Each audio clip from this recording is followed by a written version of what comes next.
Bismillahirrahmanirrahim.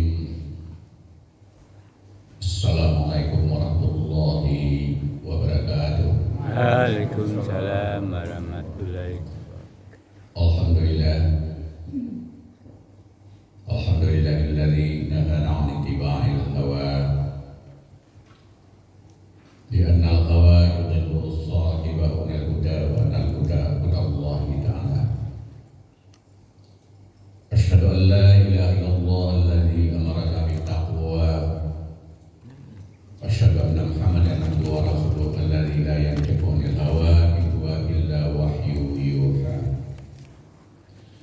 Rabbi shrah li sadri wa yassir li amri wahlul 'uqdatam min lisani yafqahu qawli.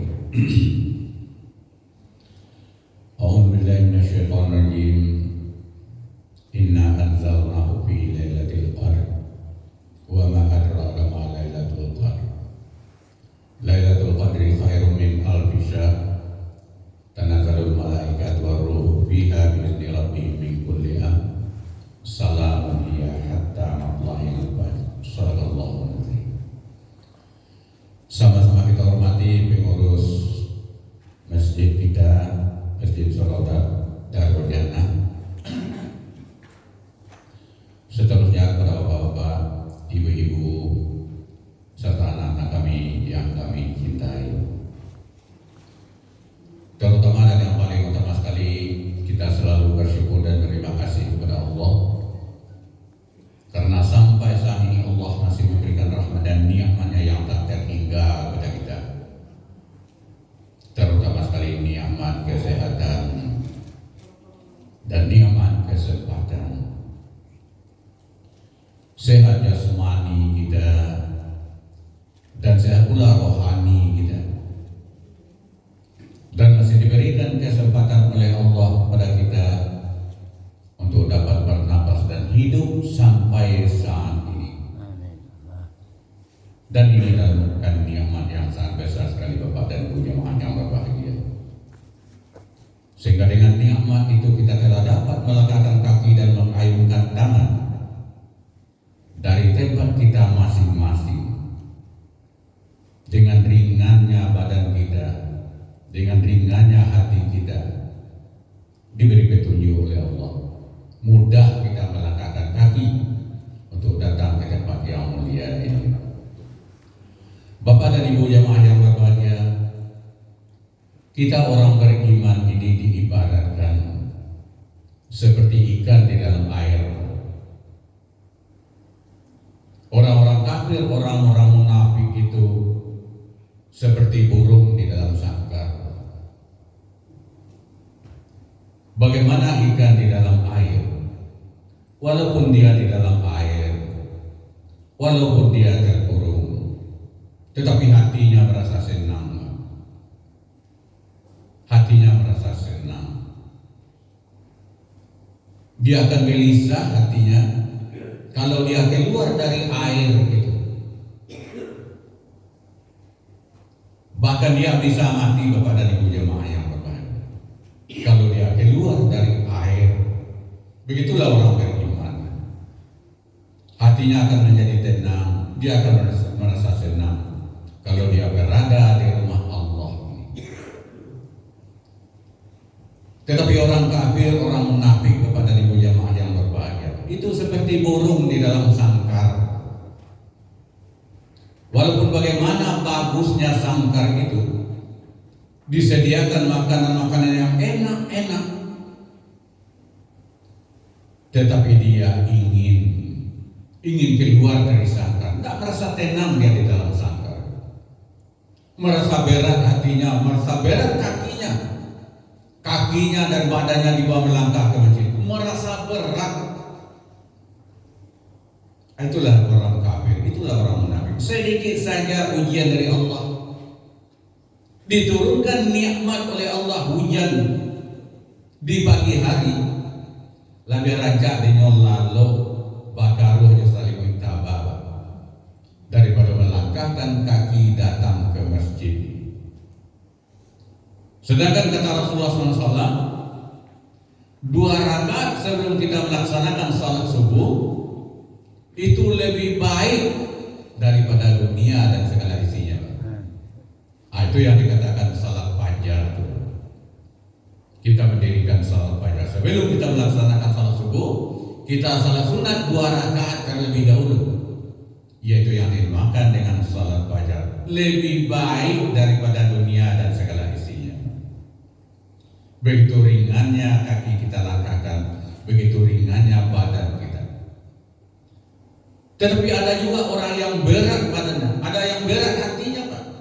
Di akhirat nanti belum bisa bergerak badannya ini, belum bisa bergerak kakinya ini. Sebelum mempertanggungjawabkan, ada beberapa hal yang akan dipertanggungjawabkannya.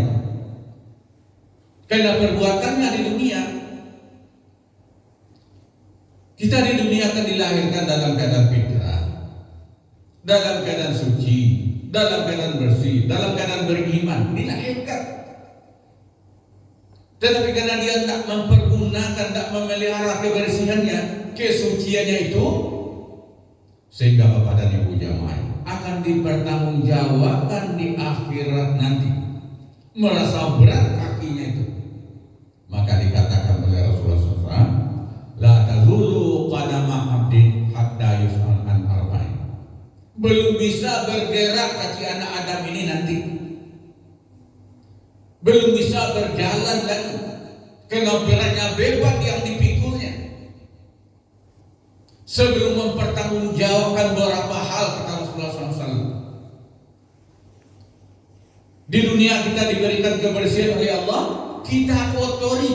Orang kalau bersih badannya ringan, orang kalau bersih badannya ringan, tetapi karena sudah dikotorinya badannya, sudah dikotorinya jiwanya, maka berat badan itu dibawa berjalan. Di akhirat nanti begitu juga, Pak. Sudah diberikan kebersihan oleh Allah, dikotorinya dengan dosa-dosa di dunia ini, maka di akhirat nanti tidak akan bisa bergerak kaki anak Adam itu. La tazulu qadama abdin hatta yus'al an arba'in, kata Rasulullah. Yang pertama, apa yang akan kita pertanggungjawabkan? Apa yang membuat berat kaki kita itu berjalan? An umrihi bima afna. Tentang umur yang diberikan Allah kepada kita, kemana saja kita habiskan. Kalau kita ingat-ingat Bapak dan Ibu jamaah yang berbahagia, kita mulai mempunyai buku catatan amal baik dan amal buruk itu ketika kita sudah balik, ketika kita sudah balik berakal, kita sudah memiliki 2 buku yang akan diisi setiap saat kepada ibu jamaah yang berbahagia. Ada perbuatan baik dan ada perbuatan buruk isinya. Semenjak kita akhir balik, itu sudah mulai dicatat. Ketika kita melakukan perbuatan baik, masuk catatan baik kita. Ketika kita melakukan perbuatan-perbuatan buruk, masuk buku catatan buruk kita. Coba kita hitung umur kita semenjak kita balik sampai sekarang ini. Semenjak kita balik berakal, sudah berapa umur kita? Mungkin kata kalau umur kita di atas 60 tahun, 65 tahun, 65 tahun dikurangi 15 tahun. Kata lagi kita balik umur 15 tahun, 65 dikurang 15, 50 tahun. Selama 50 tahun itu Bapak dan Ibu jamaah yang berbahagia, kemana saja umur kita ini kita habiskan. Alhamdulillah lah kalau kita pakai untuk perbuatan-perbuatan baik, melaksanakan perintah-perintah Allah. Alhamdulillah. Tetapi kalau sebaliknya yang terjadi Bapak dan Ibu jamaah yang berbahagia, di waktu muda, bagi awak saja dunia, data saja dunia, sinayan saja hari, tidak tentu halal haramnya. Pernah Bapak dan Ibu jamaah yang berbahagia, sebuah cerita. Ada seorang cucu yang bertanya kepada kakeknya, "Kakek, iya, lah barau mua kakek kini kok. Kapalo lah putih seluruhnya. Jo si sumui lah putih. Kok gigi lah api. Jawab kakek tadi. Baru mua mo 20 tahun. 20 tahun mua kakek. Iya, ndak percaya umur. Orang umur yang 20 tahun tu, rambutnya masih hitam, kulitnya masih kencang, giginya masih penuh, badannya tegak. Iko kakek lebih mati. Indah umur 20 tahun. Bang 20 tahun umur kakek. Karena wakatunan 20 tahun, kolah hamba baru tobat kepada Allah. Umur 20 tahun, kau baru nanlah hamba pergunakan untuk beribadah kepada Allah. Dalam umur 20 tahun, kau hamba baru tantu pintu masjid, tantu orang azan. Gunono panggilan tu azan tu. Baru dalam masa 20 tahun. Pada waktu 20 tahun kau baru ambo tantu beribadah kepada Allah. Ambo tahu beribadah. Ambo datang mengajar. Tio ada panggilan baru 20 tahun. Jadi Bapak dan Ibu jemaah yang berbahagia. Jadi umur yang bermanfaat itu adalah umur yang kita pergunakan untuk beribadah kepada Allah. Ini akan memberatkan kita nanti. Kalau selama ini umur yang diberikan Allah kepada kita, tidak kita manfaatkan untuk beribadah kepada Allah. Sibuk dengan dunia, silakan sibuk dengan dunia. Tapi sibuklah dengan aturan-aturan yang telah ditetapkan oleh Allah. Jalani jalannya yang telah ditentukan oleh Allah. Silakan bekerja. Memang kita diperintahkan kepada ibu jemaah. Ini yang pertama. An umrihi bima umur yang diberikan Allah kepada kita, kemana saja kita habiskan. Kalau memang untuk jalan-jalan maksiat Bapak, ini akan beban kita di akhirat nanti, yang membuat kita tidak akan bisa bergerak, tidak akan bisa melangkah nanti. Perbuatan-perbuatan atau umur yang diberikan Allah kepada kita, tidak kita pergunakan sebaik-baiknya. Kemudian yang kedua kepada ibu jemaah yang berbahagia, ilmu yang diberikan Allah kepada kita, untuk apa kita pergunakan? Memang kita diperintahkan oleh Allah untuk menuntut ilmu.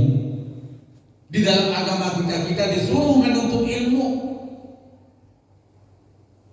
Utlubul ilma minal mahdi ilal lahdi. Tuntutlah ilmu dari ayunan sampai liang lahat, sampai mati nanti. Kita diperintahkan menuntut ilmu, mencari ilmu. Carilah ilmu sebanyak-banyaknya. Bahkan sampai ke negeri Cina sekalipun Bapak dan Ibu jemaah yang berbahagia, kita diperintahkan di dalam agama kita. Maka kata orang-orang bijak itu, dengan ilmu hidup akan mudah. Dengan ilmu hidup akan mudah. Mudah hidup di dunia ini kalau kita punya ilmu. Dengan seni hidup akan indah. Hidup orang yang seniman itu hidupnya akan indah. Dan dengan Al-Quran, berpedoman kepada Al-Quran, hidup kita akan terarah. Akan terarah. Mana jalan yang harus kita tempuh di dunia ini, mana jalan yang kita tinggalkan di dunia ini. Kita akan diarahkan oleh agama kita, kitab suci kita, Al-Quran. Kemudian yang ketiga Bapak dan Ibu jemaah yang berbahagia, yang akan memberatkan langkah kita, yang akan memberatkan badan kita nanti di akhirat. Wa an malihi min aina tasab wa bima anfa. Harta kekayaan kita, dari mana kita peroleh dan kemana saja kita pergunakan. Harta kekayaan kita, Kita disuruh berusaha di dunia ini. Kita tidak boleh pangku tangan di dunia, Pak. Tidak boleh kita pangku tangan. Bekerjalah, berusahalah. Maka di dalam surah Al-Jumu'ah itu, fa iza qudiyatis shalah fantashiru fil ardh. Kalau kamu sudah selesai melaksanakan salat Jumat, maka bertebaranlah di permukaan bumi ini. Carilah kurnia Allah, carilah nikmat Allah. Jangan suka pangku tangan, jangan suka santai-santai. Bekerjalah. Bekerja kita karena Allah itu adalah merupakan ibadah. Bahkan Bapak dan Ibu jamaah yang berbahagia, kita dianjurkan banget bekerja itu. Kenapa? Karena orang yang bekerja akan menghasilkan sesuatu dan dia akan hasilnya itu akan dipergunakan di jalan Allah. Dari mana kita peroleh? Kita bawakan ke diri kita, Bapak dan Ibu jemaah yang berbahagia. Kita bawakan ke rumah tangga kita. Kita periksa di rumah tangga kita, Bapak dan Ibu jemaah yang berbahagia. Apa perabot-perabot yang ada di rumah tangga kita? Apa kendaraan-kendaraan yang ada di rumah tangga kita? Bagaimana cara membangun rumah tangga kita? Dari mana kita ambil? Mungkin sofa yang berderet di rumah kita, Bapak dan Ibu jemaah yang berbahagia. Mungkin TV, kulkas dan sebagainya itu. Pakaian-pakaian yang kita pakai ini, dari mana kita peroleh? Apakah dari yang halal seluruhnya? Alhamdulillah.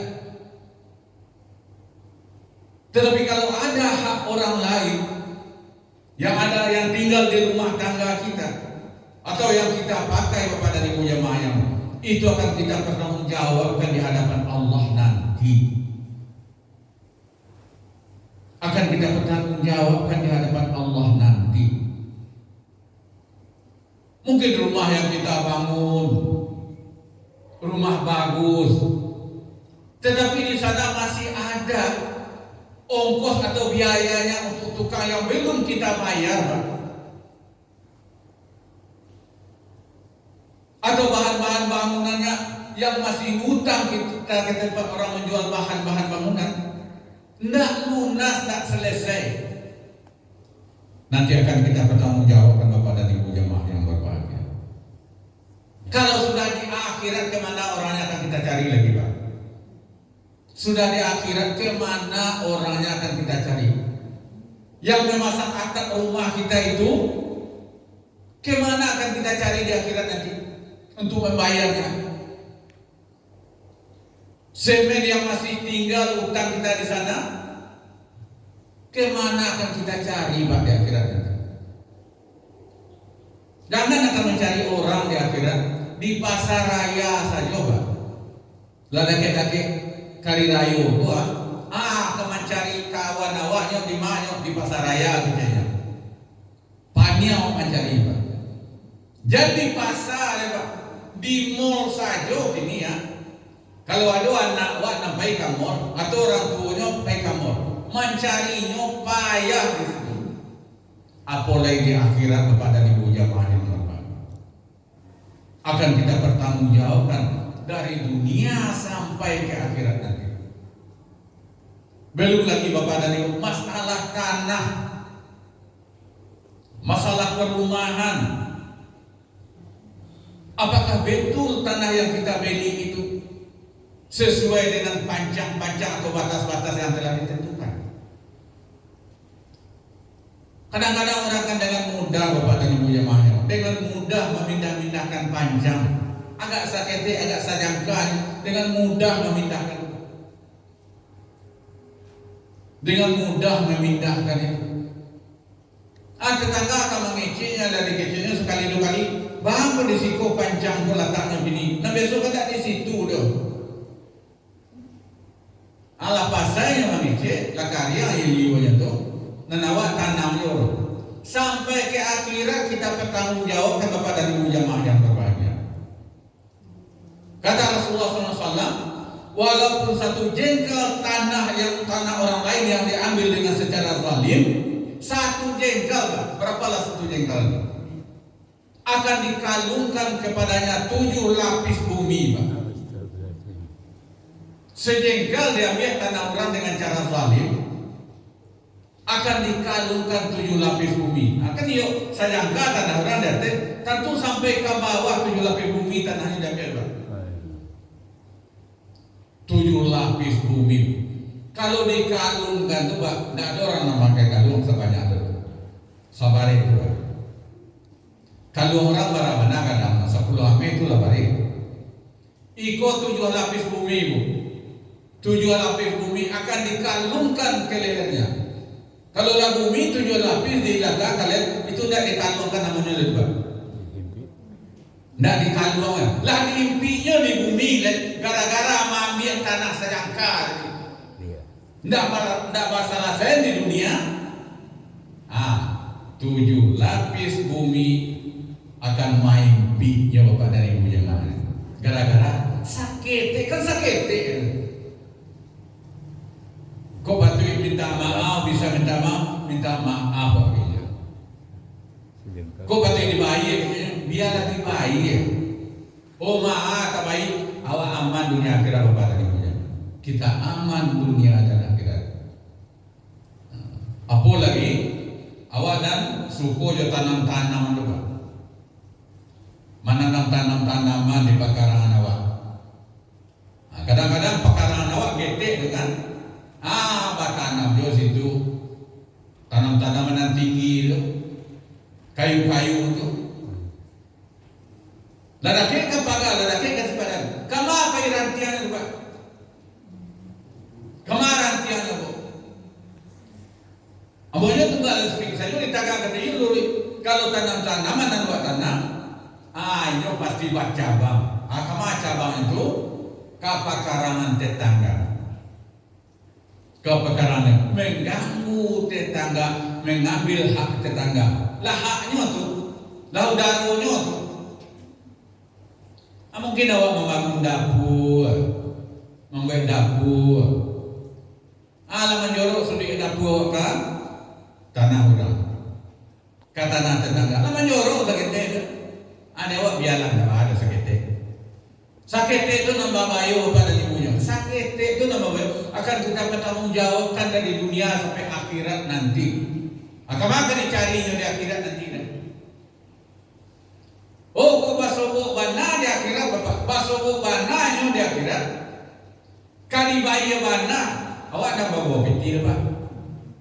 Dah bawa kepeng ke situ dulu. Ana dibawa ke situ amal ibadah. Dengan amal ibadah kita bayar di sana. Abi amal ibadah awak pembayarnya. Utang adojo baru. Urang adojo dan tersalimi. Ambillah dosonya. Kau paluak lami lupa pembayarnya. Diambil palunya, dosonya, tangguhlah dia awak lewat. Dosonya nak diambil lewat. Dosonya nak diambil. Oleh sebab itu, yang memberatkan kita di akhirat nanti, dari mana kita peroleh dan kemana saja kita pergunakan harta kekayaan yang kita miliki. Uang yang kita terima setiap saat, kemana saja kita pergunakan. Orang mencari harta, ada untuk berbuat dosa, dipergunakan untuk dosa. Ada yang dipergunakan, dapatnya berhasil, tapi mempergunakannya salah untuk perbuatan-perbuatan haram. Ada yang dapatnya berhasil, dipergunakan pula secara berhasil. Kemudian yang ketiga, ilmu yang kita miliki untuk apa saja kita pergunakan. Sudah tadi yang ketiga. Yang keempat, Bapak, tubuh kita yang gagah. Awak gagah selalunya, Pak. Kita manusia ini adalah makhluk Allah yang paling gagah, Pak. Kita manusia ini adalah makhluk Allah yang paling gagah dibandingkan dengan makhluk-makhluk Allah yang lain. Kok nampak manusia cantik-cantik dan laki-laki ganteng-ganteng. Lebih-lebih ketika kita sedang muda, ketika rambut sedang rancak, gigi sedang penuh, kulit sedang tagak.